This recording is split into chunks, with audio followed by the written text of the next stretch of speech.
And good morning, good afternoon, and good evening, everyone.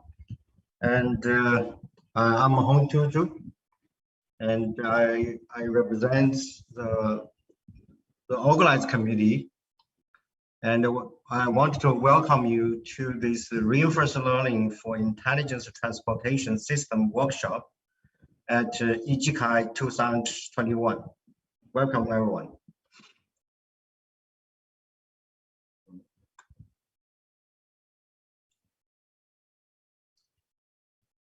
Intelligence transportation systems are integrated systems that are used to advance the computer and the communication technologies in the road transportation, including, can you hear me? Yes. Okay. I just make sure you can hear me.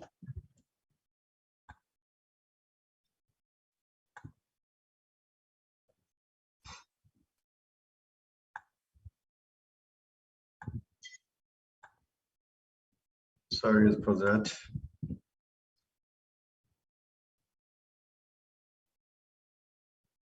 Intelligence transportation systems are integrated systems that use advanced computers and communication technology in road transportation, including vehicles, users, and infrastructures, and in traffic mobility management, as well as for interface with other modes of transportation. There are challenging dynamic decision problems and critical questions that readily stand to benefit tremendously from the artificial intelligence. For example, how should vehicles and passengers be matched in an optimal way to maximize the efficiency of a mobility on-demand system? How do we reposition a fleet of vehicles to maximize overall system utilization? How can traffic signals adapt intelligently to the dynamic traffic patterns? How does autonomous vehicles respond to human driver behavior in a mixed autonomy traffic? A lot of these problems has a common characteristic that a sequence of decisions are to be made while we care about some cumulative objects over a length of a horizon. Reinforcement learning is a machine learning paradigm that trains an agent to learn to take optimal actions in an environment through interactions with it and getting feedback signals. It is as a class of optimization method for solving sequential decision-making problems. Thanks to the rapid advancement in deep learning research and the computing capabilities, the integration of the deep neural network and reinforcement learning has generated explosive progress in the later for solving the complex large-scale learning problems, attracting huge amount of renewed interest in the recent years. It presents a tremendous potential to solve some hard problems in transportation in an unprecedented way and to have profound positive impact on the daily lives of our communities. Reinforcement learning for ITS is an emerging interdisciplinary area that is ongoing rapid development and still require further understanding on a number of the issues, such as the dynamic environment, runtime's performance, and safety deployment. The main goal of this workshop and the practitioners from both the reinforcement learning and transportation communities to answer the following questions. What are the recent advances in the state of the art of the reinforcement learning for the ITS? What are the new applications areas in transportation that can be benefited by reinforcement learning? What are the success stories in reinforcement learning application or the real world application of reinforcement learning to ITS? What are the challenges and the critical issues that may have a significant impact on a successful applications? Answer this question is critical to unleash the potential of the core intelligence in ITS. Beyond the classical machine learning, we hope that the participants will leave the workshop with a better idea about the current states of reinforcement learning for ITS and about to working well and what is not, then provide guidance on direction future research in these exciting areas.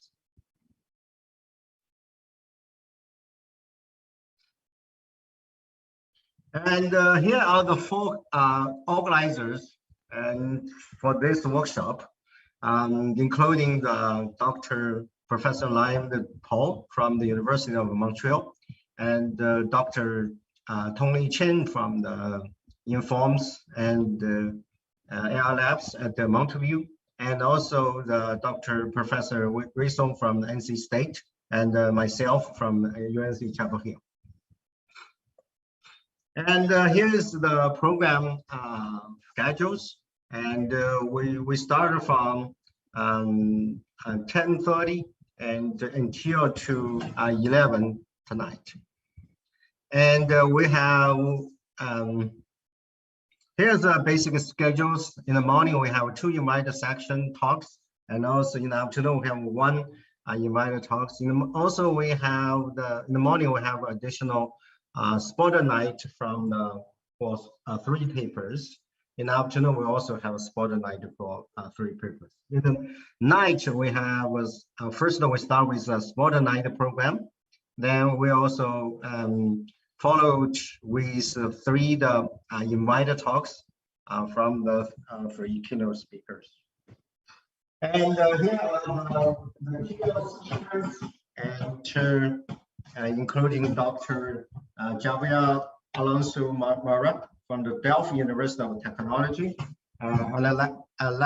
Alexandra Bayer from UC Berkeley, and Jesse Lee from the Vinci Academy of the Engineer, and Dr.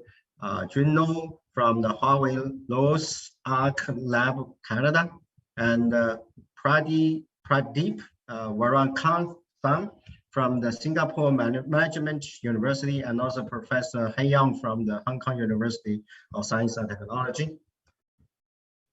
And welcome everyone. And here are the line 8 accepted papers. And first I want to thank all the contributors to this workshop, and also congratulations everyone. And then finally, I would like to congratulate the best paper selected by the committee and all the reviews. And the best paper award goes to the doctors Renjin Wang, Shen Zhang, and Chen Xi, and Xi Kailo, and also Rui Song. And their best paper. The title of the paper is the Pattern Transfer Learning for Reinforcement Learning in an Order Dispatching. Thank you. Any questions?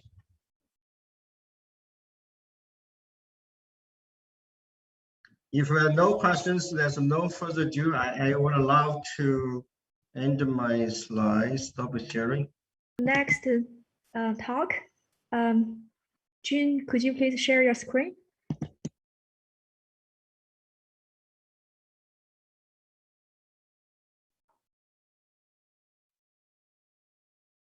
Great.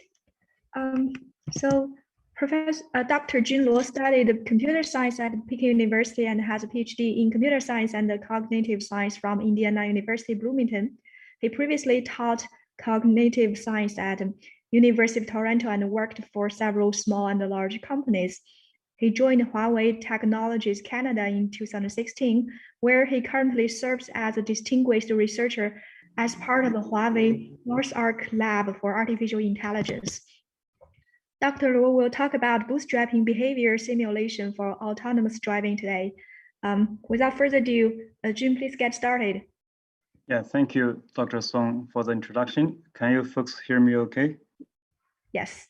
All right, thank you. Yeah, wonderful. And also thank you, Toli, and your co-organizers for the invitation. So in the spirit of a workshop, I will try to keep the talk part short, hopefully finish in 40 to 45 minutes, and then hopefully we can use some time for open-ended discussions. Okay, so today I'm going to talk about bootstrapping behavior simulation for autonomous driving. Right? This is actually in a way a good continuation from the question that was just raised for the last talk. And so fairly personal perspective. And if we ask the question, what are the challenges to autonomous driving as a form of real-world mobile robotics application, right? And so the truly open-ended challenges, there are many, right? But the most significant ones that have not been adequately explored yet, right? In my view, one is actually weather. And here, as you can see on the left-hand side, this is actually close to home. This is, by the way, I'm based in Toronto, Canada, right? So this is between Toronto and Hamilton Highway. In the winter, as you can probably suspect, not only your sensors won't necessarily work very well, but also your HD maps will not be followed by at least the other cars, right? Where the lanes are and so on become a question mark. On the right-hand side, you can see this underpass is in Charlottesville, Virginia. And so normally fairly good weather, right? But then, as you can see, this underpass can also get easily flooded, which unfortunately these days you do hear this, but it's kind of a lot, right? And so, partly induced by climate change. The other one, which is what I will be focused on today, is actually the change from interaction. And so the left-hand side, this little animation gave from this place I feel is already famous now, right? This is actually a Mescos Square in Addis Ababa, right, Ethiopia. And as you can see there, right, the interaction is very, very complex, but interestingly, the traffic still flows reasonably well, right? On the right-hand side is actually a deeper level of interaction in some sense, right? Because here is police officer is actually overriding the green light, right? Using his gesture, right? This is an example from John Leonard at MIT. So anyway, so I think this kind of interaction, right, hasn't really been systematically studied yet. So I hope that I saw that there's a message. Hopefully it's not for me. Anyway. So then if we compare these challenges, in a special interaction challenge, with the mainstream, what I will call the mainstream approach to autonomous driving, which has I think it's fair to say the industry has been following since the days of DARPA urban challenge, right? And is basically to minimize interaction, right? In other words, what the solution used is actually like using HD maps that actually map out the road structure as well as the route relationship in fairly detailed and specific ways, such that the autonomous car assumes more or less not only itself will follow these route options, but most likely other cars will do so likewise, right? And when it comes to interaction, the one way to summarize the strategy this autonomous driving solution uses is actually wait in lane rather than yield your lane to other part of the traffic, right? That is really the basic strategy, right? And then what we're not having is a solution which looks like a streetcar on the right-hand side. This is again from Toronto. And you can probably see the tracks here, right? And the autonomous cars will be driving like a streetcar, right? By staying very close to, if not literally, right? On the track, right? In this case, of course, it's going to be virtual tracks rather than real tracks, right? But by and large, that is the solution. And this kind of strategy of minimizing interaction does simplify control and planning and reduce the demand on understanding or predicting, right, what's likely going to happen, right? So there are some problems, right, associated with the solutions. This is actually data, somewhat old data now from 2018, but I do not think the fundamental picture has changed. This is a 2018 data from California. This reports about autonomous driving, autonomous vehicle collisions. And you can see that 50%, 57% of the cases actually were the self-driving cars, autonomous cars, got rear-ended, right? And then also another 29% of cases where the autonomous car got sideswiped by other cars. Right? So if you add these numbers together, it's close to 90% crashes, okay, that involve autonomous cars have to do with, I think, is arguably can be attributed to the conservativeness of the self-driving cars, right? Such that other agents in the same traffic environment do not expect, right, the autonomous cars to behave that way, and therefore ended up, running into the autonomous cars, right? So while technically the autonomous cars are not at fault, right, but they are actually disrupting normal traffic and violating at least the other users' expectations, right? Okay. I think this is probably just the tip of the iceberg, right? And once we open up, like driving to the even wilder part of the world, like the little intersection traffic example I used earlier, right? Okay, so now that is the example here. Now, can we actually do better, right? Can we actually, instead of minimizing interaction, we actually start embracing and trying to use maybe like possibly more advanced architecture and approaches, right, to solve realistic driving interaction. Right. In other words, so what I have been saying is actually there are some limits to this kind of trade-off between offline mapping and online cognition, right? Using a lot of offline mapping to reduce, right, the demand on online cognition. But as we can see and anticipate using the streetcar analogy, right? The streetcars, they can only go so far. They can only go to so many places, right? There are many places that cannot go. They can only go in a specific way, right? There are many kind of interaction is not capable of because the streetcars are restricted, are confined to the tracks, right? So basically, for us to really autonomous driving solution to really be able to handle the kind of situation on the screen here, we need to embrace interaction rather than minimize interaction. The question, of course, how, right?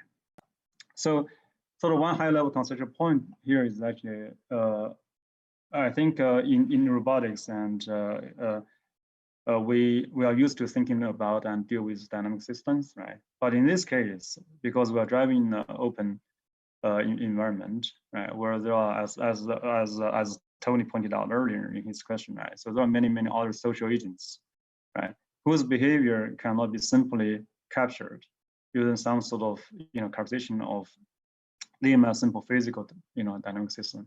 Even though they are some fundamental level, they are dynamic systems, right? But you cannot have simple models, right? And based on which you can just do simple unrolling of the physical dynamics, therefore make prediction. Instead, you actually need to understand what's going on, right? The autonomous driving AI needs to understand what's going on, need to have what I call here cognition of this kind of interaction, right? And in this kind of cognition, this kind of understanding, right, that will serve as the foundation of competent interaction. Right? Now, of course, we do not actually know how to build this yet. I think it's fair to say that, right? Because if you look at the autonomous driving stack, and the whole stack, I think it's fair to say we have a very good handle on HD map, mapping and localization. We can do relatively well. And it's also fair to say we have good handle on perception, right, detection and stuff. And there is deep learning, right, long story short, right? And also control is okay, right? If we have the right kind of trajectory, control motion trajectory, is more or less soft, right? Motion planning gets trickier, but still we have many methods. I think it's fair to say that, when it comes to, let's say, longer term prediction, right? Prediction at the time scale of 1 to 10 seconds, and also understanding what's going on, right? Therefore, make the right kind of behavior decision, right? Should I change lane? Should I go through the traffic light? Should I go in front of the other car or rather wait? Should I yield to the pedestrian and so on and so forth, right? Okay. So those kind of behavior decision, I think it's fair to say, the field as a whole, we actually do not have accepted method yet, right? The method which everybody recognizes is the right method, right? So basically that's where we are today, right? And so I think this also goes back to Javier's point earlier, right? That is, so we need to have the right kind of environment, right? If you want to solve interaction, right? Naturally, through learning, right? We don't have so much complexity like this. People will think about learning instead of coding things up, right? So I think one possible approach is to learn to interact by learning through interaction, right? But then of course the question, becomes, yeah, how do we learn, right? Where is the learning environment? Okay. So, okay. I think whether we can learn from the real world, these days there are also many new approaches like offline reinforcement learning, which can potentially allow us to learn from real world data without online interaction, right, with the real environment. But I think it's fair to say, everybody will agree that we also need good simulation. Simulation as a kind of environment, in place of the real world, all right, so that agent can interact with, and so that we can use that to evaluate our solutions and iterate. But then this is not, any kind of simulation. It is actually a simulation of interactive behavior, right? So that is the key part, right? This gets to Tony's point earlier, right? It's really the big challenge about this simulation is actually how to simulate the behavior of the social agents, right? That will meaningfully and realistically interact with the autonomous driving vehicle. All right. So then just a very quick high-level overview of how simulation has been approached in the autonomous driving R&D. The most widely used one is what we might call log replay or data replay. And this is some animation from this report on how Waymo does this kind of thing, right? I think this is familiar with, it should be familiar to everybody who does R&D in autonomous driving. So this is essentially like a previous session on the road. The self-driving car is driving there, collecting all the data, and then organizing them into logs. Then those logs can be retrieved and reused for testing a new version of the autonomous driving AI, right? And of course, as you can see, so like a big limitation with that, because this is historical logs, right? So there are actually the data is not backed by behavior models that can allow this, vehicles, right, and to interact with the autonomous driving vehicle.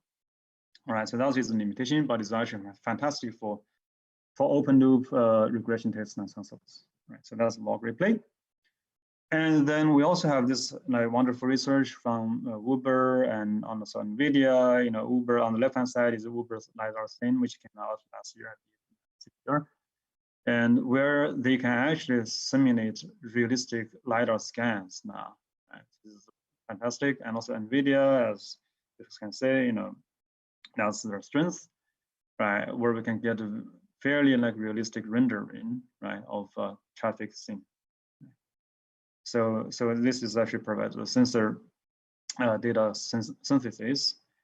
And more recently, I think some of the big players on the left-hand side is Cruise Automation, Cruise, and right-hand side is Waymo again. Right. These companies have started doing actually enhancing presumably like the data replay or log replay kind of method with some sort of behavior models, right? And as you can see on the left-hand side, okay, so this is actually, on the left-hand side, this is actually log data. On the right-hand side is actually synthesized, right? Okay. And so at the moment of interaction, in this case, is this other call, right? Parallel parking. And then let's say the autonomous car, suppose the autonomous car does something different, right? Like, for example, maybe in the data log, the autonomous car did not try to go around this car, okay, doing parallel parking. And in the new interaction, in the simulation, right, the autonomous car tried to go around it, right? Then presumably this simulated car here need to react differently somewhat, if necessary, right? That's also exactly what the Waymo, this is from a Waymo blog post, right? And so the direct code, I will just read it, right? We ensure that the driver, by that they mean the autonomous driving AI, and scene evolve. We maintain realism by updating the environment around the Waymo driver. That includes modeling agent behavior and using reactive agents, such as other cars, cyclists, pedestrians, who respond to the new position of our vehicle. We can also synthesize, realistic sensor data and summarize. So basically, the key thing is actually they will need to model the agent behavior, social agents behavior, so that they can allow new interaction, right, which was not in the data bag, data log, to continue. Okay, so we certainly believe that is necessary ourselves, and then because this is the RL for the intelligent traffic system, the workshop, and we can also put this into a context, right? Because actually in traffic studies, interestingly, I think the traffic research community actually embraced interaction more seriously in a way, right? Before the autonomous driving people, right? As the two examples from Cruise and Waymo, that's actually fairly recent, right? That is like more than 10 years into real world R&D now, right? Whereas I think in the traffic domain, people have been studying interaction all along, right? So for traffic simulators, I think is classically we divide the different kinds of traffics into macroscopic, mesoscopic, and microscopic, right? And in one of the very popular microscopic simulator is Sumo, right? Simulation for urban mobility, right? That simulator came out of Germany, right? So wonderful one. And so then if you want to place the kind of simulation interactive behavior we are talking about, right? We can call it nanoscopic, right? In some ways, actually recognizing, even though, for example, Sumo, right, does allow sort of individual to individual interaction, right, in simulation, which is what sort of makes it special, and also which is also actually what makes Sumo quite popular for autonomous driving research, right? Because people have been many research teams, including ours, have been using Sumo in place of, let's say, fully interactive behavior simulation, right? And but then, of course, people also very quickly realize how limited the Sumo's behavior models are. Understandably so, because the purpose of Sumo is for studying mobility, studying traffic and in transportation dynamics, right? It's not for studying autonomous driving. Okay, so that's why we sort of, for autonomous driving purposes, we need to go sort of one level down, go to what we might call nanoscopic, right? And so where we allow behavior models with a lot more diversity than Sumo is able to provide, right? And potentially also a lot more fine-grained realism, right? Which matches what we could happen, right, in the real world. Okay, so that's how we can actually place this kind of simulation, which will actually give us this kind of interaction, right, at the bottom, right? And then on the other extreme is sort of like the immersive games, which I sort of mentioned, the sensor data synthesis would be that, right? And I think it is really high time for the research community to come together to work on this nanoscopic interactive behavior simulation. Right? That's just our view. Okay, so then of course there's a chicken and egg problem, right? Because if you call the autonomous driving AI like the golden eggs we want to get right, from this R&D, right? So then we need good behavior simulation, right? Okay, so so that we can use that to test and train and evaluate autonomous driving AI. But on the other hand, right, so if your behavior simulation is so good, right, that is actually already very good autonomous driving AI, arguably, right? Okay, so if you have good autonomous driving AI, you can hopefully use that to power your simulation, at least to power the vehicles, the social vehicles, right? Social agents, some of the social agents, right, in your environment, right?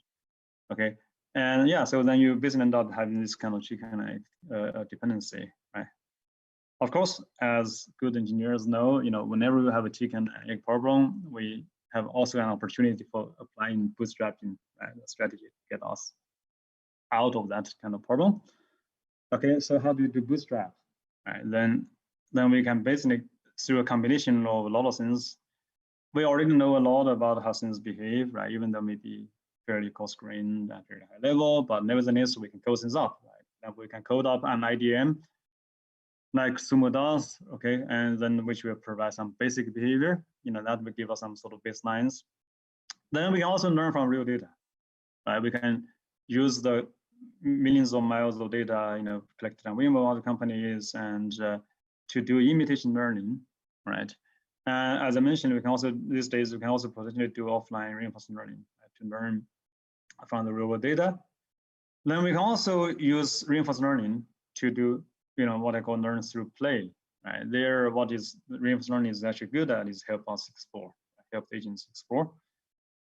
And then moreover, we can just, not only we can combine 1, 2, and 3, all these methods, we can also possibly crowdsource it, right? Especially, I believe this is actually especially valuable for research communities, right? Because large corporations may be able to do this, right? But then, most likely they wouldn't be available to, for example, university research teams. And whereas if you have a good open source platform, which will allow people to contribute, then we can probably absorb, the creative energy of the world, right? And just contribute.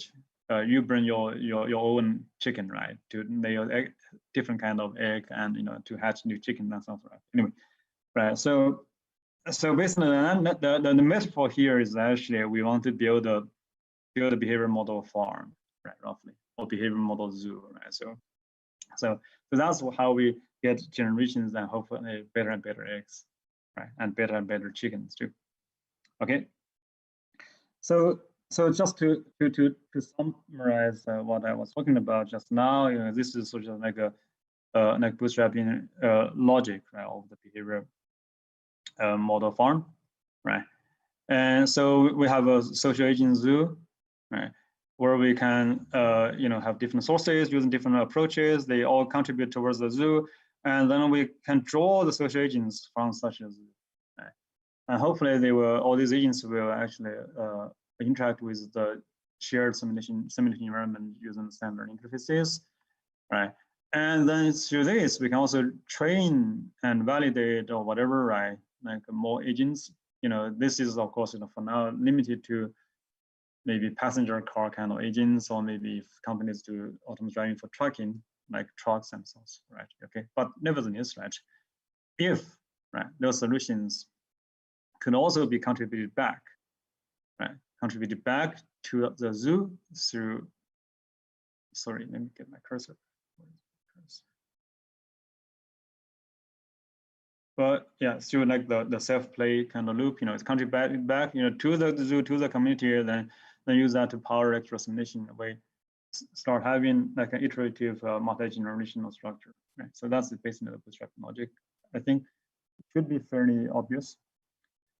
Okay, so one thing to note is actually this kind of what's going on here in some ways, is both much harder and also, much easier than autonomous driving AI research itself, right? The reason it's harder is because we have to not only deal with just one type of passenger cars, or maybe passenger cars only, right? We have to also, be concerned about pedestrians, about trucks, about street cars, and some, cyclists, right? Okay, just to name the more common ones, right? And so we actually need many more kinds of behavior models, right? At least to cover many more types of agents, right? But on our hand, it's kind of easier, right? Because why? Because here we can arguably cheat, right? We are not restricted to the onboard autonomous driving AI. Here, because what we want is to create a realistic looking behavior, basically like behavior, maybe the data distribution of which will follow conform to the real world distribution, or maybe even make it even more better, right? More meaningful, more concentrated in the regions where we are more interested in, right? Okay, so therefore it's completely fair for these agents, right? For these kind of social behavior agents to use whatever information necessary, right? Okay, so these agents are actually not subject to the same kind of constraints, you can see, right? That would actually make them simpler. For example, they could be built in a way such that they're only good at doing interaction at intersections, right? They're not good at, for example, highway driving. That would be perfectly fine, right? So long as we have the right kind of platform to support the orchestration, right, and the composition of all these agents. All right, okay. So then towards that goal, our team, we actually built a platform, right? This is basically the form. we built a platform we call Smarts for Scalable Multi-Agent RL Training School for autonomous driving.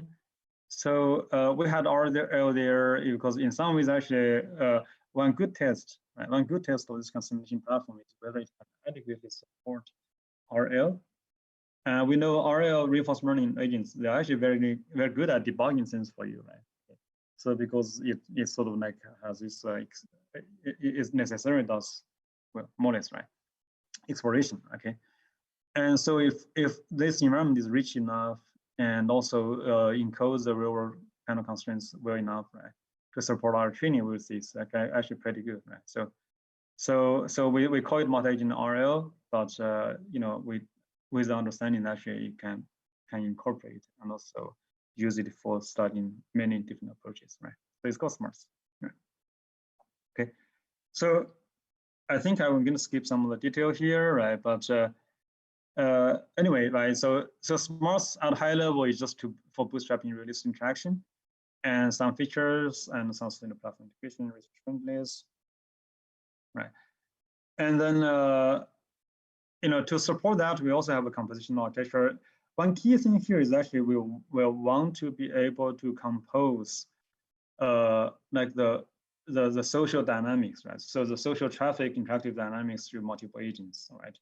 And for that, we have things like this thing called the bubble mechanism here, right? Which is basically a place where like part of the simulated environment, right? Where you can say in this part, we want to use this kind of specific behavior models, right? And I mean, as I mentioned earlier, for example, if you have a type of agent, which is social agent, which is only good at intersection, right? Then you can say, okay, I'm going to use it here, right?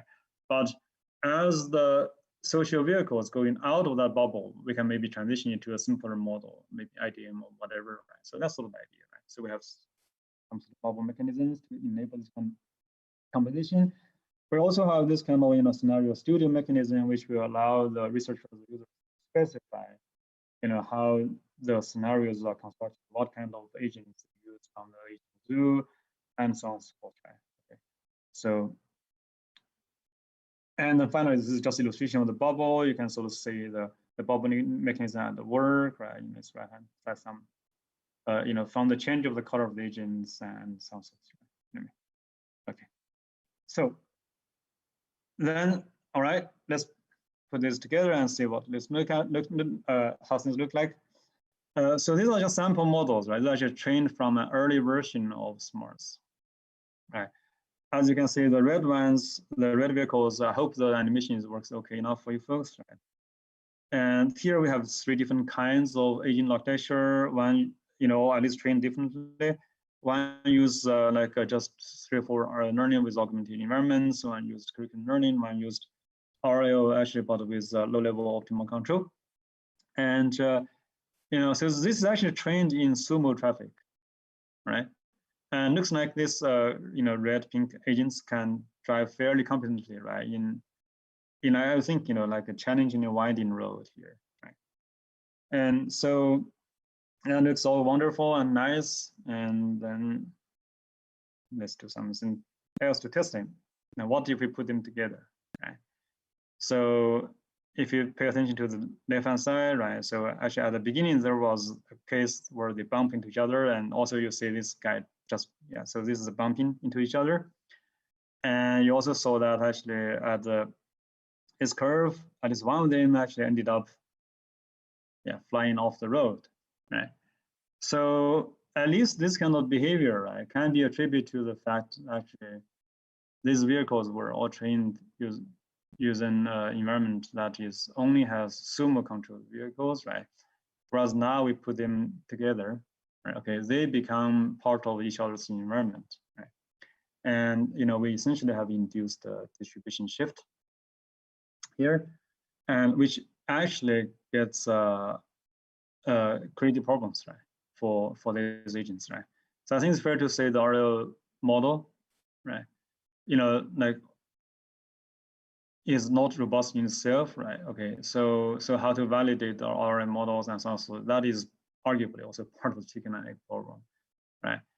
And in general, how to systematically generate diverse behavior is, I think, in my view, for autonomous driving and also for autonomous driving testing and evaluation and training, is a very interesting and open research question. Right?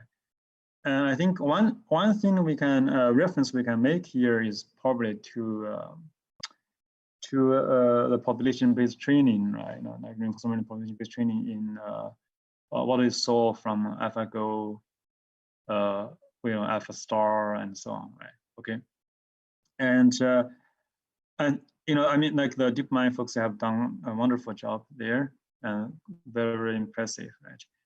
But I think I do feel actually our situation here is actually much more complex, right?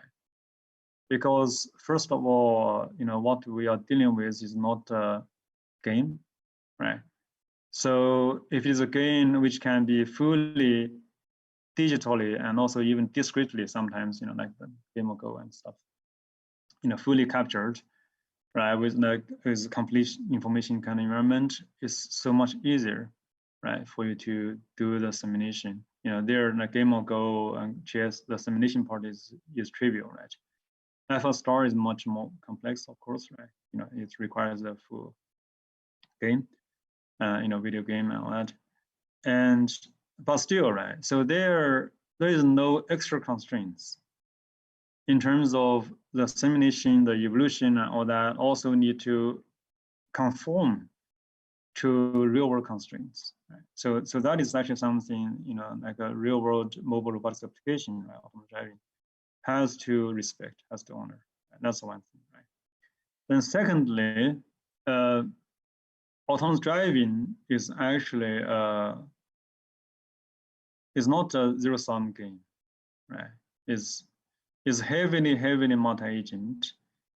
Is also heavily cooperative, right? And both cooperative and competitive, and is also heavily regulated, right, by rules and laws and all that. Right? Okay, so that's actually adds a lot more complexity, right? Then finally, at least another whole dimension is actually we have many more kinds of agents, right? So for this kind of research platform, like what we do in smarts, right? We have mainly, so far, we have supported only cars and trucks, based in larger and smaller vehicles, right? We also, in the workings, we also have like pedestrian support and, feature maybe cyclists and stuff, right? And so, but in the real world, right? So there's actually many more, right? What if a person riding a unicycle down the street, which doesn't happen on the streets of Toronto and also in my neighborhood, right? Okay, how do we deal with that? Right now, what if we also see a horse-drawn carriage, down the road and so on, which again, right, does happen, right? Yeah. So yeah, for those reasons, it's actually much more complex, right? Even though I personally do think, the population-based training and also methods will be useful, but there are many research questions, okay, there too. So this is actually the platform, right? The smarts platform, inspired by our the idea, right, of building a farm, right, for bootstrapping both realistic and diverse interaction behaviors for R&D. So this is just a summary of how how we have been doing, right, and so some of the indicators of about what we are working on. So the first version that was used by people, right, outside of the development team, that happened almost 2 years ago now. There was a private beta, right? We mainly used actually Sumo to provide the background behavior, right? And then last year in the summer and for last year, we also used another private beta to power this distributed AI conference. They hosted an autonomous driving competition, and we open sourced the smarts, the first version, 0.4.2 back in October last year. And our paper also was published at the Core 2020. And then in December, we also announced Ultra, which is also now available. Ultra stands for unprotected left turns by robotics, robust agents, right? Because you know, you can possibly argue that actually unprotected turns, they are the holy grail in some ways, you know, like of autonomous driving interaction research. And so we actually had a whole benchmarking environment and all that. And then this year, 2021, in May, we published a paper at AMAS 2021. It is a blue sky idea paper, and it was really just talking about what I was talking about here at the end just now. So that is, yeah, basically raises the question, right? Raises the question about how to generate both diverse and also, you know, realistic behavior. There, you know, this paper focuses more on the diversity side, using something like autocurriculum kind of method, right? And then we have also been keep on adding more support and features and all that. And so earlier this year, we added support for using ngSim, right, as sort of like a source of real world data. In this case, to support imitation learning, but to support imitation learning with a bit of interaction, right? So this is not just just complete passive, right? The agent in training. The agent in training actually generates action, and then that action gets sent to the simulator and gets tested out and get feedback. Right? So we really support for that. And there are also a whole bunch of things in the workings. Like one is we are working on supporting Waymo motion data set, right? So which is actually a very nice data set, very basically in terms of scale, especially, right? Many real world trajectories. And you know, of course, there are also many challenges, right? Because that data set is from the ego vehicles observation, right?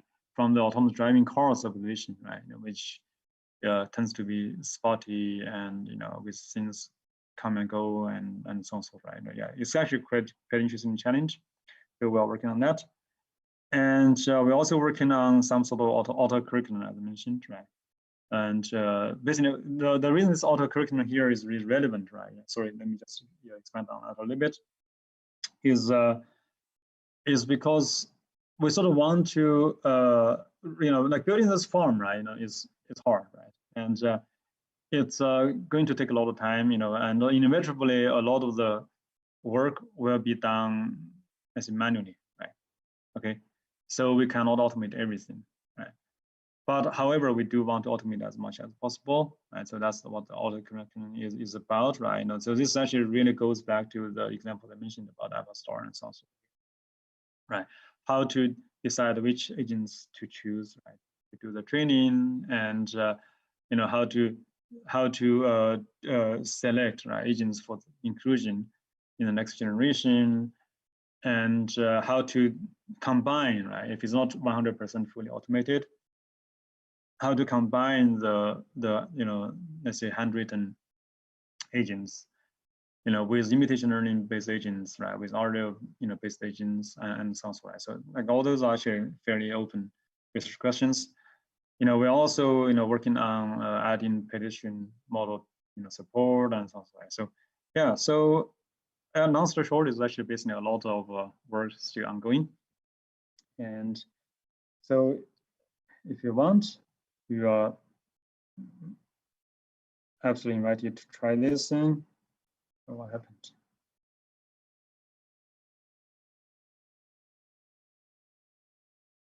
Okay, so I was trying to play the animation, but next something stuck.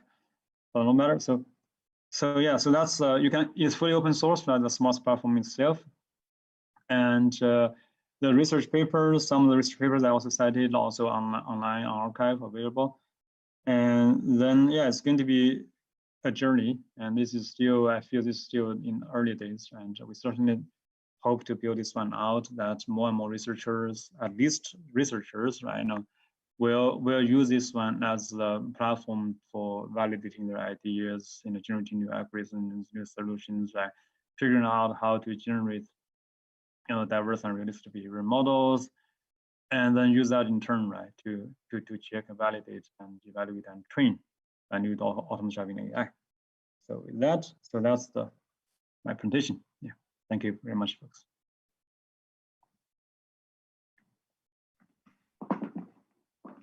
Thank you, Jun. Do we have any questions from the audience? Feel free to type in the chat window. Jerry, if you would want to collect questions from social media, we can also put them here as well. This is a very exciting talk. Jun, can I ask you a question? It's quite a high-level question. I'm just curious, you probably already touched it. So how do you evaluate the quality of the simulation, bootstrapping simulation platform? Yeah.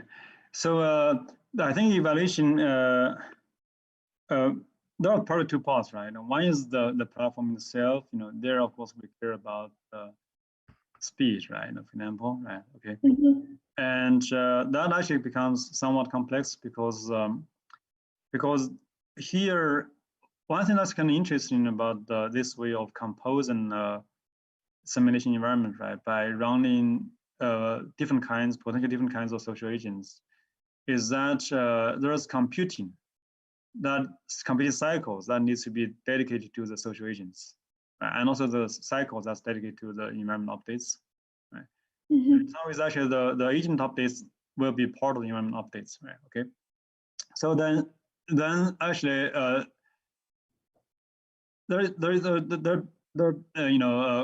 comes up a question about how do you actually manage that, right, before you evaluate, right? Okay. So then I think there are, I guess, two perspectives on that. One would be we go with the maybe OpenAI Gym kind of interface, right, that RL researchers are used to.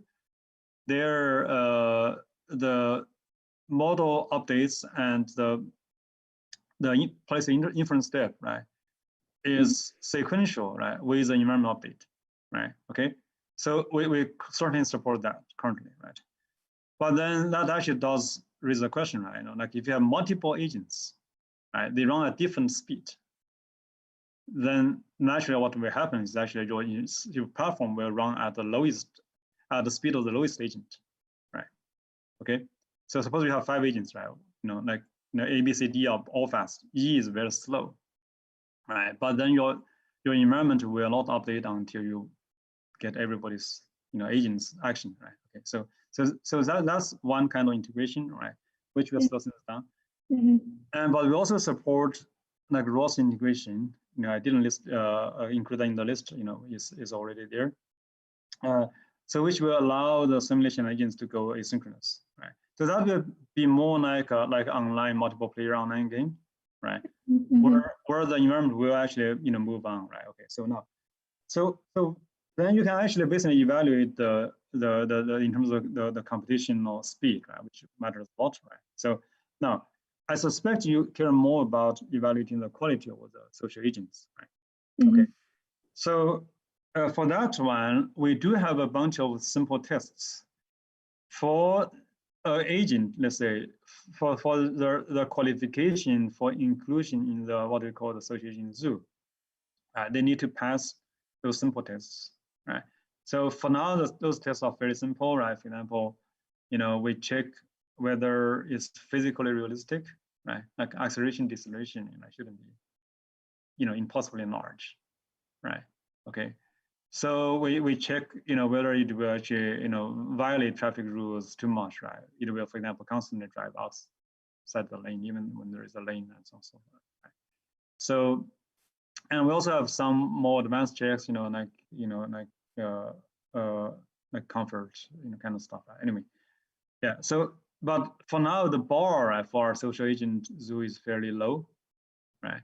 You just need to, in a way, have basic driving competence, then we will include you, right? Now, so this is the basic level, right? Then the next level becomes interesting, right? The next level becomes interesting, then there you can actually have, start having behavior profile of agents, right? You can use multi-agent research approach alpha rank is like from the DeepMind folks comes to mind, that kind of thing, right?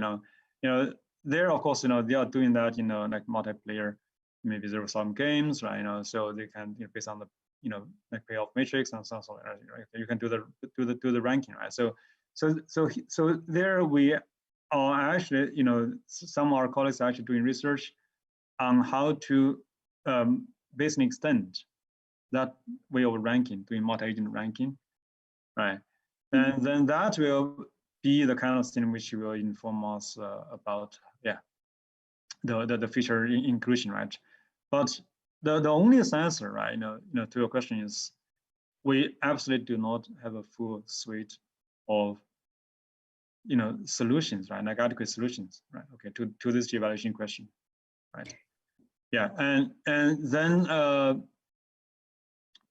so okay, maybe just one little thing, right? Which is this thing called Ultra, right? That is dedicated to intersection handling, unpredictable intersection handling.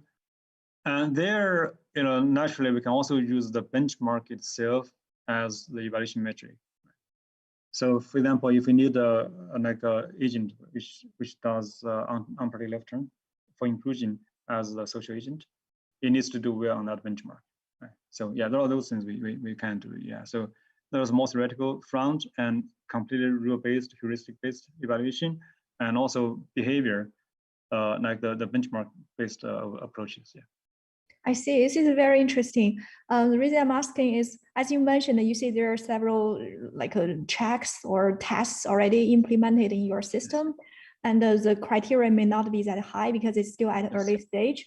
I'm just curious, do you have any projection or estimation, like up to how long in the near future, or I don't know how long that the criteria can be reasonably good so that the simulators can really be put into practice?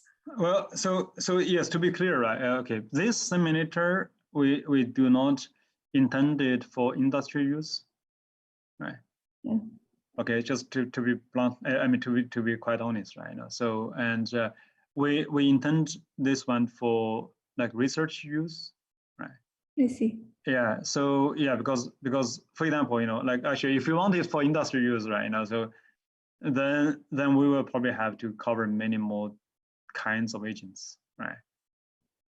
Definitely. Yeah. So and so on, right? So well, I mean maybe not. So it depends on how the R&D team feel about the adequacy, right? Of, for example, the data replay, like log replay kind of, like regression test and so on, right?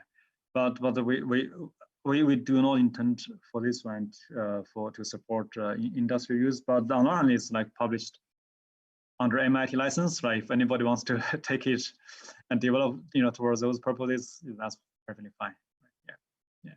So, but actually, Dr. Song. So, I think my honest sense is actually even just for research use, right? Serious research use, it will still require a lot more work.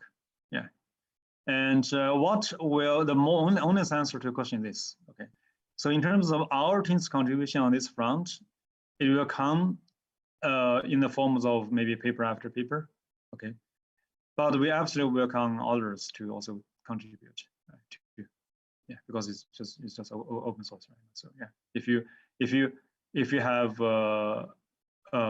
like a proposal, right, for how to do the evaluation for the multi-generational social agents iteration, that would be fantastic. I see. Yeah, it sounds super exciting, even though it's still at an early stage of research, but still it's quite exciting. But you would expect maybe there's still a huge gap or long way to go from research phase to industry phase, something like that. Is that correct? Yes, definitely. Yeah, definitely. I mean, I will use the unpredictable left turn as example, right?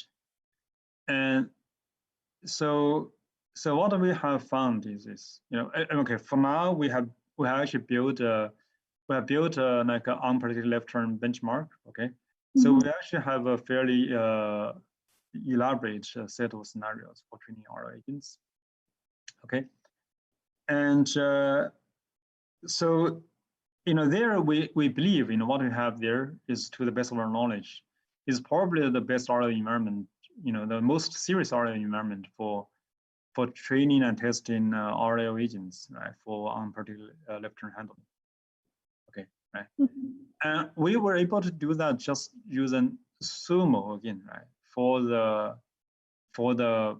the social agent behavior for now, right. The natural next step is to use the agents trained with what we call Ultra, right? Maybe Ultra 1.0, right? To build Ultra 2.0, right? Okay. And another thing that I didn't say, is we have some simple social agents for now, but later this year we will also publish more social agents, right? And so this will be the rule-based, right, handwritten agents I mentioned earlier. And essentially, okay, just for your information, right now. So we are actually practicing the internally this kind of iteration. Right? We are using the social agents to, in the form of a general enough autonomous driving agent, right, to build the validation environment for those social agents. So it's sort of like even though the ultimate goal is to use the social agents to test and evaluate the autonomous driving agents, right? But we found it already useful and fruitful, right, for using social agents in development, right, to evaluate and test our social agents in development, right? So definitely, yeah, it has bootstrapping, yeah. That's already happening, and hopefully later in the year we are going to release something. Wow, sounds very exciting. Yeah, we look forward to more of your work in this area from your lab. Any other comments, questions?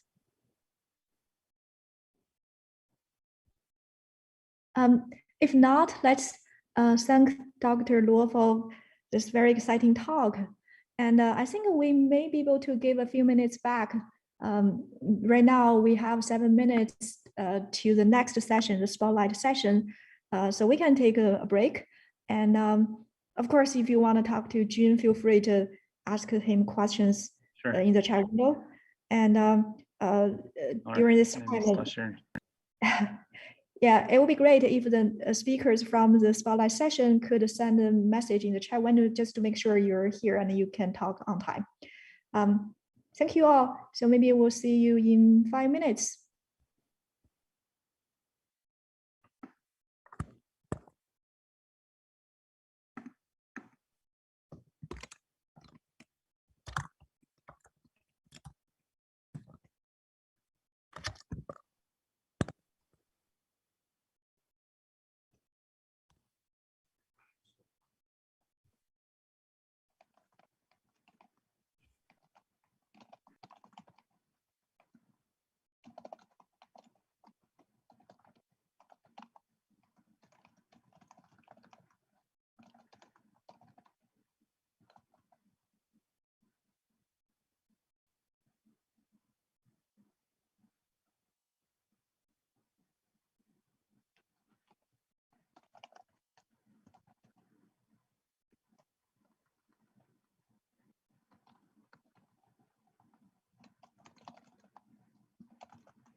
Welcome back, everyone.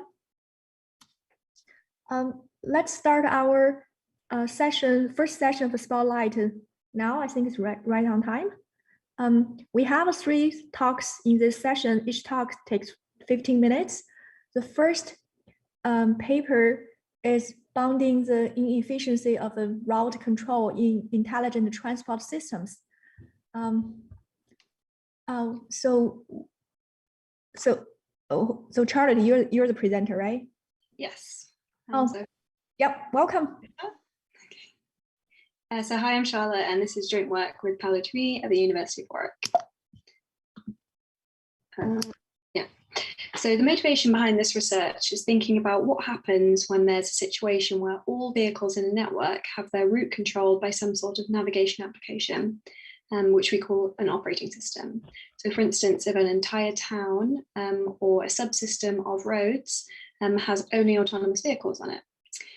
In this case, is it then possible to maximally reduce congestion in the network so that you have socially optimal routing? To do this, we use congestion games to model the route choices of vehicles in the network, where multiple operating systems control their routing choices. And then we're going to bound the inefficiencies of the equilibrium reached. So a non-atomic congestion game is formed from a set of populations, N, who each have an origin and a destination node in a network on a set of edges, E. And then SI is the strategy set of any player in population I. And the strategies here are paths, so they're routes which connect the origin and destination nodes of a player in population I. The strategies, the cost of a strategy is essentially the sum of the cost of using each edge. And then the cost of each edge depends on the number of players who also choose to use the same edge. So that's where the congestion part comes in. And then finally, D is the demand of the population. So that's the size. So within a population, we assume there's an infinite number of players who each control a negligible amount of flow, essentially, so it's more continuous. And then the equilibrium reached, we usually refer to it as a user equilibrium. And it's when no player has an incentive to unilaterally deviate away from it. And then finally, we have a congestion game if and only if the game has a potential function, which means that all players' costs or utilities can be represented using a single global payoff function. So first, let's look at this simple Giga example. So in this case, we have a network with a single population, so one origin and one destination, and the population has demand 1. And then we have 2 edges. One is a constant of 1, and the other one costs the same as the number of players who choose to use it. The user equilibrium that we get on this network is when all players choose to use this lower edge, and this gives a total cost to all players of 1, which we refer to as social cost. If we wanted to look at socially optimal routing on this network, this occurs when half the population routes along the lower edge and half routes along the top. So here I've just indicated the cost of using the edge at that strategy distribution. And the social cost now is actually 3/4. If we compare the ratio of these two, so the worst cost of a user equilibrium and then the social cost of the social optimum, then this is what we would call the price of anarchy. And we use this to bound the inefficiency of selfish routing in a congestion game. For linear edge cost functions, the price of anarchy is bounded by 4/3. So the example that I just showed you on the Pigo network actually showed us the most inefficient routing for linear cost functions. And this is because the price of anarchy is independent of network topology. So we can find examples of the worst case of socially inefficient routing just using 2 edges. So now let me introduce this model of route control. So a network control game is what happens when we have a set of operating systems controlling the routes of players in an underlying congestion game. So it's sort of like a 2-level game where you have this non-atomic congestion game, and then you have a set of operating systems who are going to control the routes of players within the congestion game. So these operating system players, the cost function for them is going to be simply the sum of the cost of the players which they control. And so each player is in the congestion game is pre-assigned an operating system from this set R. the way that the operating systems are going to control their routes is by the distribution of information. So in a non-atomic congestion game, we assume full information. So all players know about all of the edges in the network. And so if we assume that they now have heterogeneous information, the way that the operating system is going to work is it's going to show them certain routes or show them edges in the network, and then they can only choose strategies which depend on the edges which they know about. Say, for instance, if you had a navigation application like Google Maps, then they normally recommend, say, 1 to 3 routes to each of their vehicles, rather than giving them full information about all the possible routes they could use.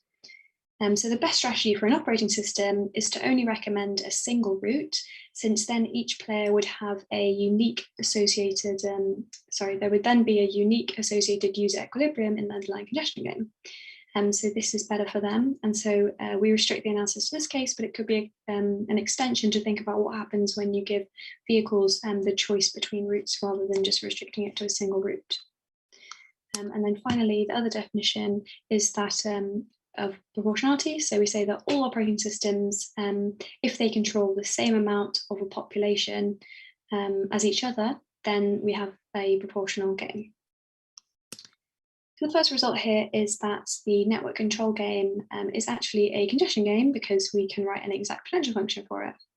And a property of congestion games is that there always exists an equilibrium. And so we know that the network control game has an equilibrium. So it's just existence there. And then the next thing to think about is what happens when we change the number of operating systems on a network. So if we only have one operating system, then they are in fact a social planner, since they can optimize the route choices for everyone. Their cost function is equal to the social cost, and so we are going to achieve social optimal routing. However, if we had an infinite number of operating systems, then essentially we just have another non-atomic congestion game. And so the price of anarchy would be the same as when no operating systems exist. So the number of operating systems, as it increases, we're expecting that the price of anarchy should also increase, and that we're only going to have this socially optimal solution when you only have a single operating system. So now again, let's look at this simple example on the PU network. So the diagram on the left, what I've indicated here is, so we have 2 operating systems, R and S. And this one on the left shows you the strategy distribution of operating system R. So they choose to route an amount XR along the bottom edge, and then the rest of the population which they control routes along the top edge. And then a similar definition for XS as well. And then on the right, we have the edge costs for that network. So like the PU example, we have a constant 1 for one edge, and the other one depends on the congestion, so X. Only now we've got polynomial cost functions, so that's why we've got this factor P in here. If we just first consider what happens when P is equal to 1, and then we have this little diagram here to show what happens. So when we look at the Nash equilibrium of this game, you see it's divided into 3 cases. The first case is when R only has a small amount of control over the population. And in this case, R will choose to route entirely selfishly. So the same way that they would route if they were players in the congestion game. So they're using this bottom route. The next case is when R and S have a similar amount of control as each other. And when this happens, both operating systems will send some portion of flow along this top route. And then the last case is when R controls a large amount of flow.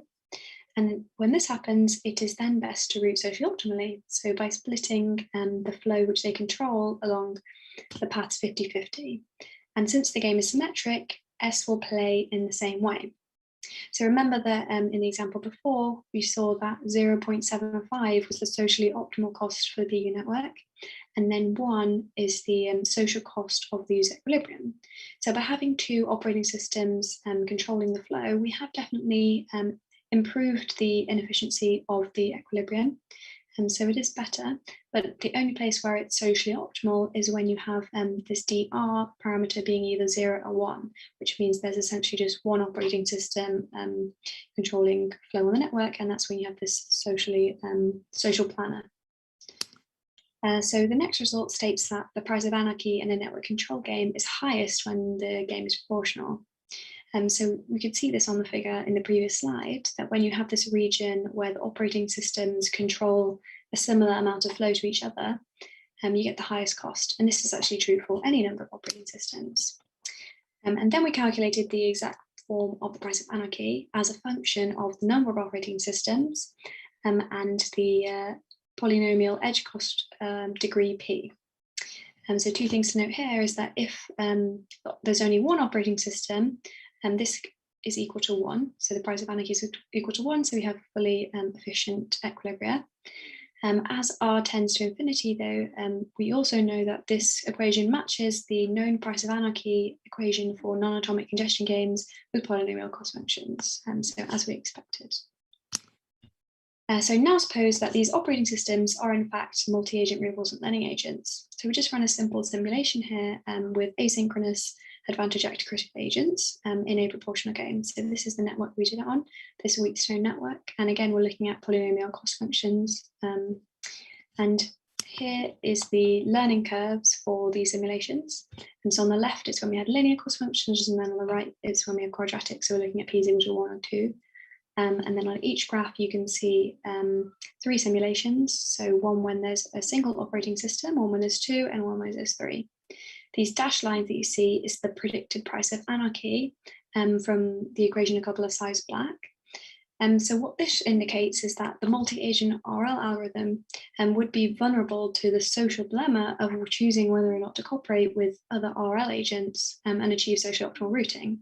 So essentially, we have a social dilemma here because there's an incentive to there's a conflict of interest between the individual best outcome and then the social outcome. So when we're applying multi-agent RL to optimizing congestion, in this way, we would need a mechanism to incentivize cooperation between agents or choose an appropriate algorithm that could do that. And so finally, we wanted to see what happens when you let the vehicles decide which operating system they could follow. So before we assumed that they were pre-assigned, but now we're letting them now choose which operating system they want to follow. So if we look at the cost functions of all players, again, we can write down the same potential function to represent all of their cost functions. So this as well is another type of congestion game. So we do know there's an equilibrium. The next thing is to think about the properties of the equilibrium. So now imagine that we have a congestion game with a socially inefficient use equilibrium, and we have at least 2 operating systems controlling flow on the network. Any operating system which has a small share of control will choose the same strategy as players in the congestion game. So that's when they're acting selfishly. So like case 1 from the example that I showed you. And if an operating system has a large portion of control, like case 3, they will choose to route along the social optimum. So because of this, any operating system with a large share of control will have a strictly greater cost than those choosing an operating system with a smaller share of control. And so vehicles will always have an incentive to choose an operating system with the least control. And so the equilibrium that we end up here is when the game's proportional. And from our previous proposition, we saw that proportional games had the highest price of anarchy. So it causes an additional level of inefficiency if we let the vehicles choose which operating system they want to follow. So quick conclusion here, as soon as you have multiple route controllers on a network, they will give inefficient equilibrium. If we have proportional control, then that's when we have the highest price of anarchy. And then finally, if we let vehicles choose their own operating systems, then the equilibrium is proportional and hence has the highest price of anarchy.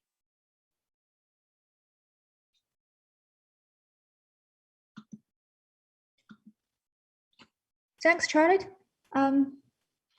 We may have 2 minutes for 1 minute for a quick question. Any comments, questions? Hi, Charlotte. Just a quick question. So in the case of independent learning, in the case of in the environment of a multi-agent, so does that correspond to basically the proportional control?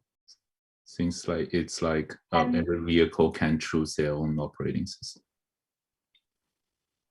So when you had independent learning agents being the operating systems. Yeah, so in that case, we did look at proportional control because I wanted to see whether you would end up with the predicted price of anarchy from the theory to see whether the RL would struggle with solving this problem. But obviously you could also look at games where you had more unevenly distributed proportion of control.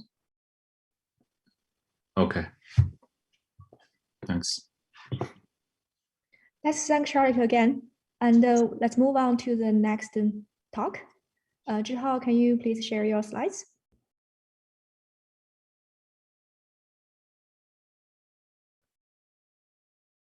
Our next talk is periodic GP learning periodic world with Gaussian process bandits. Zhihao, please get started.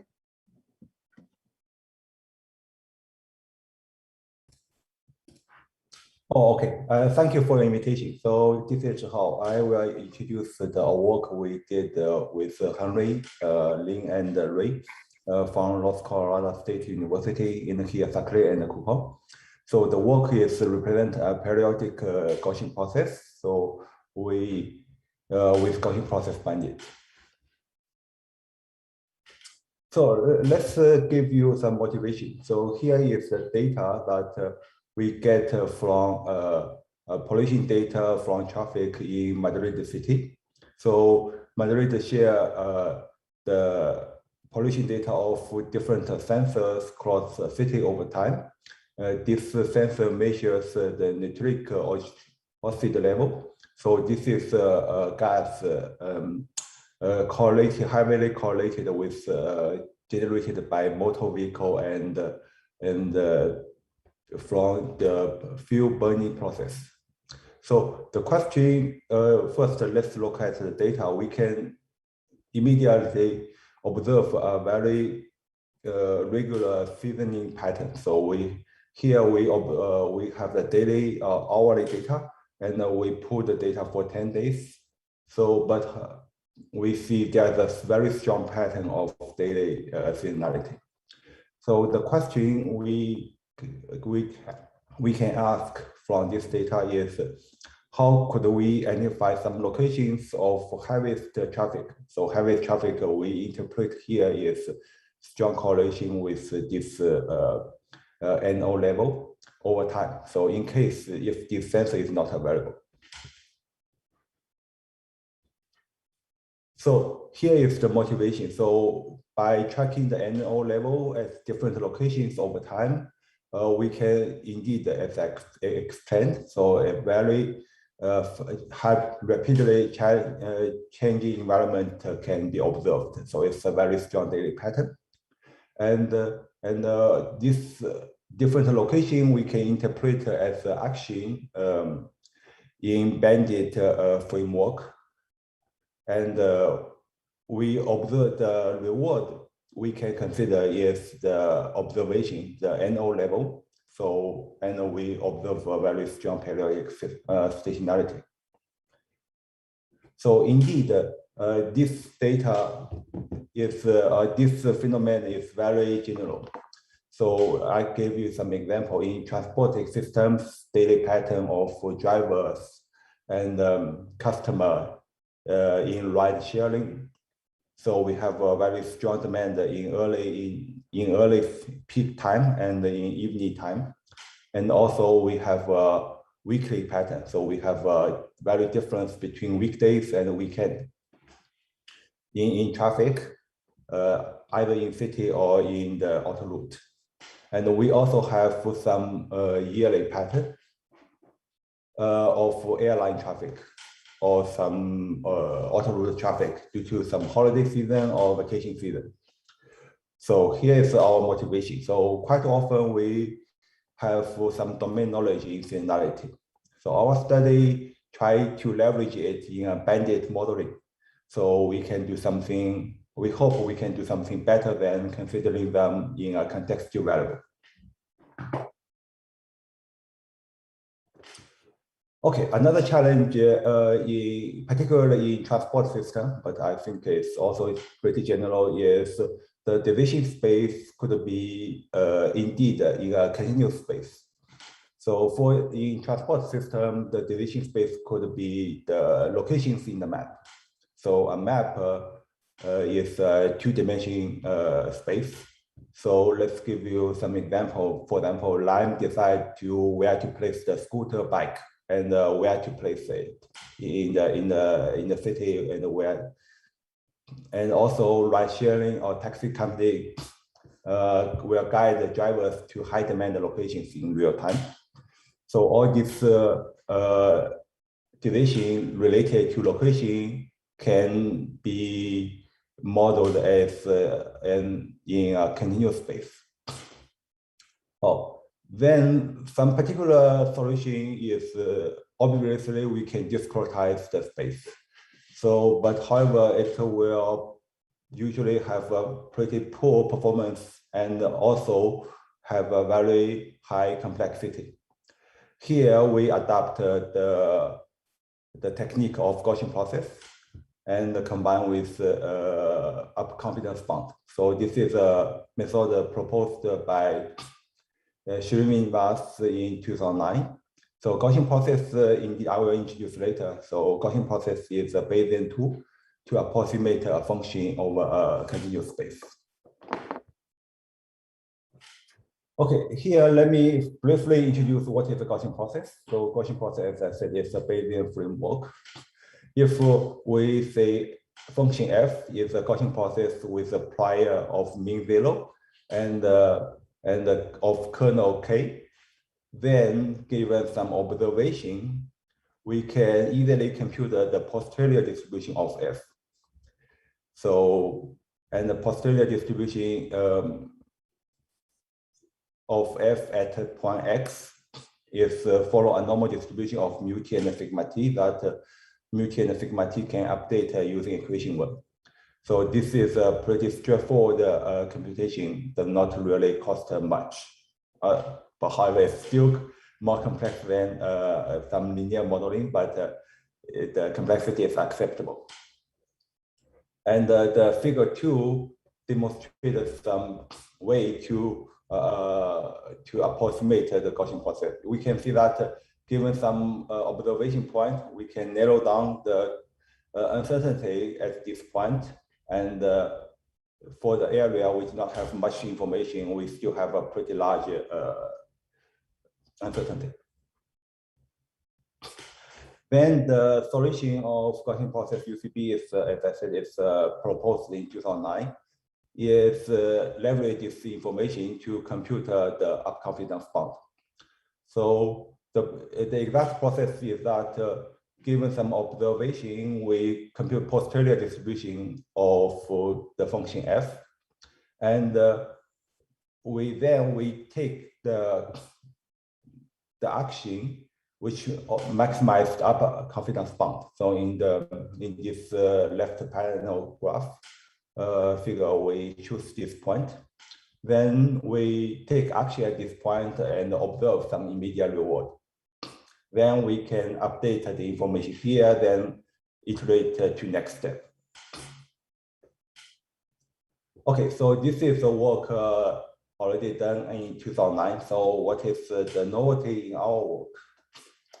So our work, we try to leverage the periodic information, as I mentioned in the motivation, that we consider an environment with reward function f. So it's over x. X indeed it corresponding action space A and the time space t.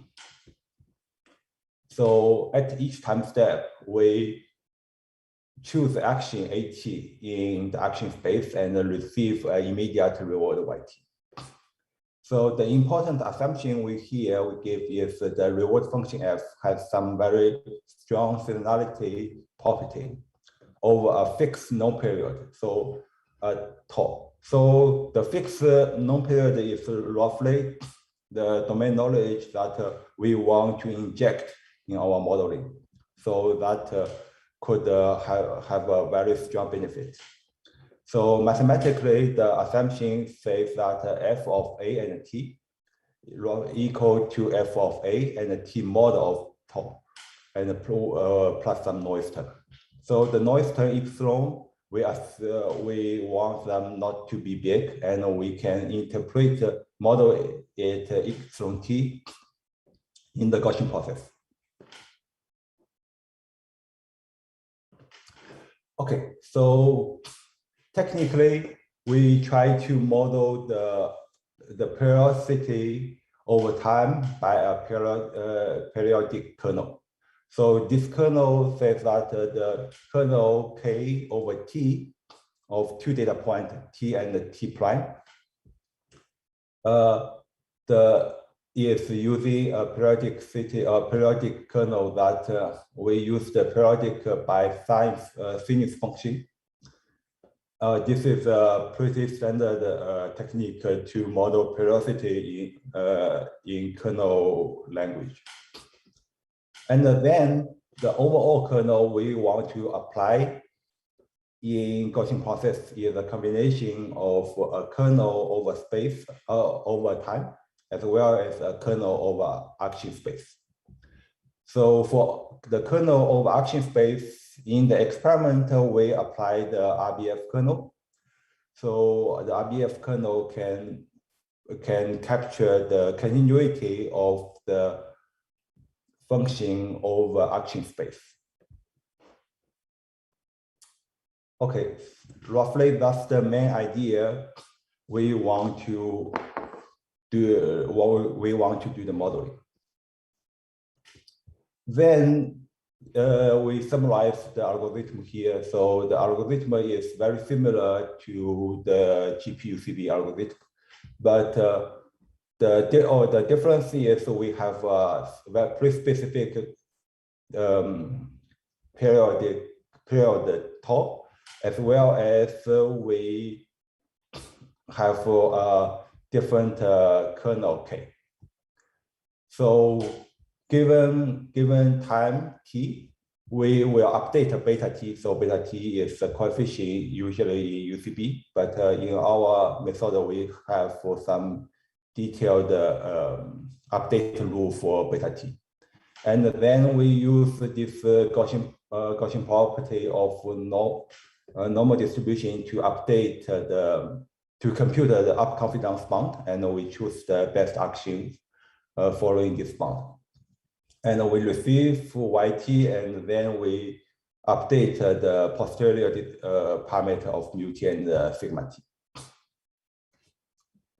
Okay, briefly, we also derive a theorem on the logarithm bound. So overall, with some assumptions over action space A, as well as beta t. So the assumption is pretty complex, and we please refer to our paper for detail. And we can derive the logarithm bound is of order of square root of t. This is the same result as GPU-CB, but however, we can show in the experiment that we have outperforming result. In the experiment, we compare 5 methods. So let me explain it. So the first is GPU-CB. It proposed in 2009 to handle a stationary environment. In 2011, a paper proposed a contextual GPU-CB. We call it a CGPU-CB. So it will model with additional contextual information. In 2016, one paper proposed 2 methods to handle non-stationarity. So one is RGPU-CB using reset techniques, and the second is time variant GPU-CB using decay techniques. The last one is our method. So let's look at some simulation results. The first scenario is we run some synthetic scenario that we can see the reward function is a very nice periodic curve. But interestingly, we specifically wanted a different time, different scenario. For example, for peak and valley scenario, we have different best action. And here is the comparison result that we see that our method is the red curve has the best performance over time, but not at the beginning, because the beginning is pretty noisy. And the second numerical example is go back to Madrid traffic policy data set that indeed we specific set the tau equal to 24, so it's a daily period. And again, our method beat all previous solution by a small margin and a large margin, depends on simulation result. So roughly that's what I want to share with you in this workshop. Thank you. Thank you, Zhihao. We're right on time, so let's move on to the next talk.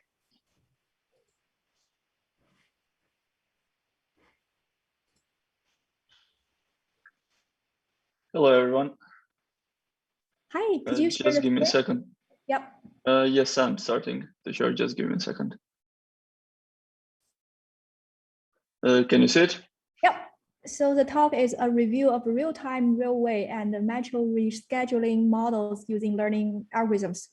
Welcome, Matt. Hello, I'm Mate, as you nicely introduced me, and I'm a student at the Transport System Group at ETH. And together with Professor Francesco Corman and colleague Alessio Trivella, we work on railway rescheduling under uncertainty. And today I will give you an introduction and overview of learning algorithms applied to that problem. And I will put particular emphasis on explaining and introducing the problem, while during the break we can discuss the details in poster area if someone is interested in the topic. So problem description is quite simple. So when you have a railway or metro system, they operate according to predefined schedules, which most of us have seen during daily commute. And then real-life operations are subject to various sources of uncertainty that cause conflicts in the schedules. And one of the most often ones is passenger demand increase. And then the goal of rescheduling is to compute an updated conflict-free schedule, and while keeping deviations from the original schedule minimal. And we also want to take into account that passengers need to catch up their connection, the rides should be safe, and we also have some other restrictions that lead to various constraints. And now the question is why this problem is relevant. And the thing is that disturbances occur during real-life operations, and these disturbances lead to delays. And we can split these delays into primary delays that are like irreducible, we cannot reduce them. And for example, if a train must wait 3 minutes for passenger onboarding instead of 1 minute, we cannot do a lot about it. And then there are secondary delays that are results of delay propagation, and we can reduce them by performing rescheduling actions. So for example, in this simple case where we have only 2 trains and 1 junctions, where 1 train is delayed and the other is not, what we can do is to let the delayed train go first, and that will result in secondary delay, because the other train will need to wait for it. On the other hand, if we let the train that is not delayed go first, then secondary delay will be completely avoided. So good rescheduling actions can minimize delays, and in return, it will improve user experience. We can also increase infrastructure utilization. And another important aspect is that it might lead to reduced energy consumption. And this problem very nicely fits into usual reinforcement learning setting, where here dispatcher is the agent, and she observes the environment and executes the action. And in our problem, environment consists of infrastructure and uncertainty components. And infrastructure is, for example, trains, stations, and signaling. And then dispatcher can observe the state of the environment. For example, she can observe train location, train speed, and various passenger related components. And then dispatcher can execute actions, for example, adjust train speed or running time, and then can, for example, reroute trains and so on. And by executing these actions, she will receive a reward, which is commonly a function of train delay or, for example, passenger demand. And sometimes in metro application, the main objective is energy utilization. And now the follow-up question is why we even need this, because there are hundreds of works published using traditional rescheduling models. So, for example, there are many papers published on rolling horizon techniques, stochastic optimization, or mixed integer linear programming. And the answer is that advantages of using learning models is that we can learn decision policy offline. We can also have online learning, and all of that can lead to instantaneous high quality decisions. And what is probably the most or one of the most important things is potential of implementing transfer learning. So if we learn how to do the rescheduling on one network, we can, with very little effort, transfer it very quickly to another one. But it is, of course, very challenging and unsolved problem in the domain yet. On the other hand, limitations are that there is no guarantee on optimality bounds, and we can have issues to impose constraints, which is quite important in the problem. And finally, training times can be really long, and we might need high computational resources, which are not always accessible. But if we put everything together, I would say that the advantages are bigger than the limitations, and especially if we make a parallel with other domains where reinforcement learning led to major breakthroughs. So I would also like to point out that the number of publications is quite sparse. There is only 13 of them so far, and the first one was published in 2006. And after that, we waited for almost a decade to see many more publications in the domain on this particular topic. And what is probably promising is that we can see increase of the research interest on the problem. And recent experimentation shows that on simplified instances, we have promising results. Unfortunately, there are still troubles scaling it up to the full networks, but I believe that in the future, we will be able to get there.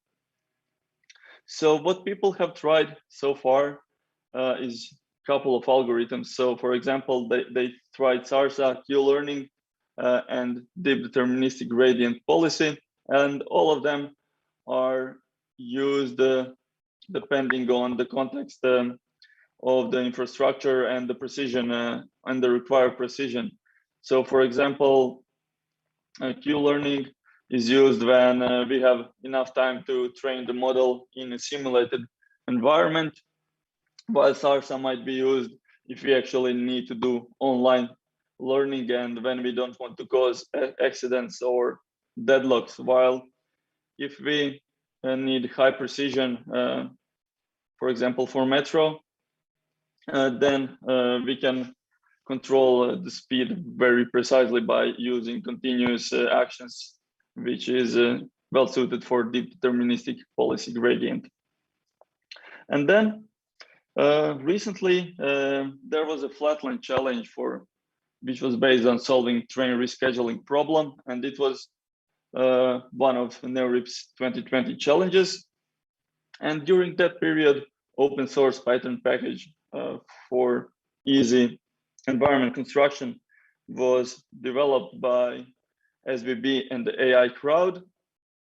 And one of the major challenges of the community is that we don't have a benchmark which might be solved by Flatland open source package. And the results of the challenge were that traditional operations research methods dominated the leaderboard, and RL approaches might change that dynamic in the future, but currently they weren't able to cope up with the existing models. But with increased focus, I believe that in the years to come, the dynamic might change. And as a conclusion, I would say that the most important thing to remember is that scaling up models from lines to network is still an open challenge. And many people, I assume, are trying to work on it in the background, but then there is no work out yet. And then I would say that expanding methodological scope by applying different classes of learning algorithms might help us achieving that goal. And we can also try to exploit larger computational power, and as well, having a community-wide benchmark might be beneficial to bringing up more people compete to tackle the challenges. And finally, I would like to say that transfer learning might have a potential to cope with many of these issues, but it is very hard to implement it efficiently among various networks. And I hope that in the next couple of years, some major developments will be in that domain. So by that, I would like to thank you for your time, and we can catch up later to discuss more details. Thank you, Matt. We have time for some quick questions, maybe for all three speakers.